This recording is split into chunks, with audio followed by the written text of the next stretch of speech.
বর্তমান সময়ে জনপ্রিয় রোমান্টিক নতুন জুটি নওবী ও সারিকা সাবা। দিন দিন বাংলা নাটকের জনপ্রিয়তা বেড়ে চলেছে, সেই ধারাবাহিকতায় আবারও নতুন নাটক নিয়ে হাজির হয়েছেন জনপ্রিয় এই জুটি।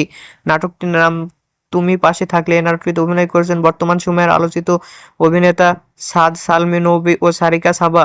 এই নাটকটি রচনা করেন ইব্রাহিম চৌধুরী আকিব এবং পরিচালনা করেন পনির খান। নাটকটি খুব শীঘ্রই গ্লোবাল টেলিভিশন ইউটিউব চ্যানেলে প্রকাশিত হবে। আপনারা দেখতে চাইলে অবশ্যই গ্লোবাল টেলিভিশনের ইউটিউব চ্যানেলে চোখ রাখুন এবং নিয়মিত নতুন নতুন নাটকের আপডেট পেতে হলে অবশ্যই চ্যানেলটিকে সাবস্ক্রাইব করে রাখুন। পরবর্তী ভিডিওর জন্য অপেক্ষা করুন।